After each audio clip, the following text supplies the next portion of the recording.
마태복음 16장. 바리새파 사람들과 사두개파 사람들이 예수님께 왔습니다. 이들은 예수님을 떠보려고 하늘에서 오는 증거를 보여달라고 하였습니다. 예수님께서 대답하셨습니다. 저녁 때 너희는 하늘이 불그스레하니 내일은 맑겠구나 라고 말한다. 그리고 아침에 너희는 하늘이 불그스레하고 어둑어둑하니 오늘은 날씨가 굳겠구나 라고 말한다. 하늘의 모습은 구별할 줄 알면서 어찌 시대의 증거는 구별하지 못하느냐. 악하고 음란한 세대가 증거를 요구한다. 그러나 요나와 같은 증거 외에는 아무것도 받지 못할 것이다. 그리고 나서 예수님께서는 그들에게서 떠나셨습니다. 제자들이 호수 건너편으로 왔는데 빵을 가져오는 것을 잊었습니다. 예수님께서 제자들에게 말씀하셨습니다. 바리새파 사람과 사두개파 사람의 누룩을 조심하여라. 제자들은 서로 수군거렸습니다. 빵을 가져오지 않았어. 예수님께서 제자들이 말하는 것을 알아채시고 말씀하셨습니다. 믿음이 적은 자들아, 어째서 빵이 없는 것을 두고 서로 수군대느냐? 아직도 깨닫지 못하느냐? 빵 5개로 5,000명을 먹인 것을 기억하지 못하느냐?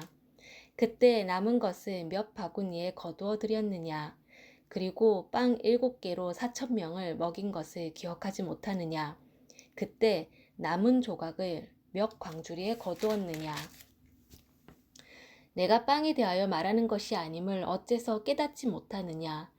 바리새파 사람들과 사두개파 사람들의 누룩을 주의하여라. 그제서야 제자들은 빵의 누룩에 대해 말씀하시는 것이 아니라 바리새파 사람들과 사두개파 사람들의 교훈을 주의하라는 말씀인 줄 깨달았습니다. 예수님께서 가이사랴 빌립보에 가셨습니다.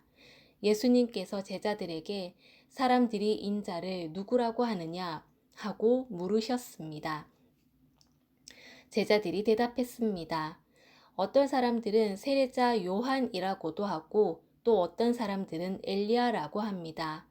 또 어떤 사람들은 예레미야나 예언자 가운데 한 사람이라고 합니다. 예수님께서 제자들에게 물으셨습니다. 그러면 너희는 나를 누구라고 하느냐? 시몬 베드로가 대답했습니다. 주님은 그리스도시며 살아계신 하나님의 아들이십니다. 예수님께서 베드로에게 말씀하셨습니다. 요나의 아들 시몬아, 내가 복되다. 내 혈육이 이것을 내게 알려준 것이 아니라 하늘에 계신 내 아버지께서 알려주신 것이다. 내가 내게 말한다. 너는 베드로다. 내가 이 돌 위에 내 교회를 지을 것이니 지옥의 문이 이것을 이기지 못할 것이다. 내가 내게 하늘나라의 열쇠를 줄 것이다. 무엇이든지 내가 땅에서 잠그면 하늘에서도 잠겨 있을 것이요. 무엇이든지 내가 땅에서 열면 하늘에서도 열려 있을 것이다.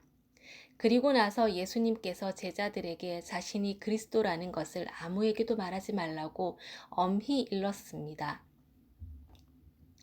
그때부터 예수님께서는 자신이 예루살렘에 반드시 가야만 하며 거기서 장로들과 대제사장 그리고 율법학자들에게 고난을 받아 결국엔 죽임을 당하지만 3일째 되는 날에 다시 살아나실 것을 제자들에게 설명하기 시작하셨습니다.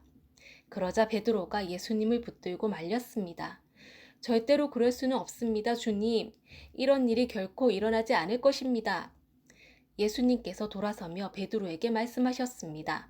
사탄아, 내 뒤로 썩 물러가라. 내가 나를 넘어지게 한다. 너는 하나님의 일을 생각하지 않고 오직 사람의 일만 생각하는구나. 그때 예수님께서 제자들에게 말씀하셨습니다. 만일 누구든지 나를 따라오려면 자기를 부정하고 자기 십자가를 지고 나를 따르라. 누구든지 자기 목숨을 건지려고 하는 사람은 잃을 것이다. 그러나 누구든지 나를 위하여 자기 목숨을 잃는 사람은 얻을 것이다. 만일 어떤 사람이 온 세상을 얻고도 자기 영혼을 잃으면 무슨 소용이 있겠느냐? 사람이 무엇과 자기 영혼을 바꿀 수 있겠느냐? 인자는 아버지의 영광을 가지고 천사들과 함께 올 것이다. 그때는 사람의 행위대로 갚아줄 것이다. 내가 너희에게 진정으로 말한다. 여기 서 있는 사람 가운데 몇몇은 인자가 자신의 나라에 오는 것을 볼 때까지 죽음을 맛보지 않을 사람도 있다. 아멘.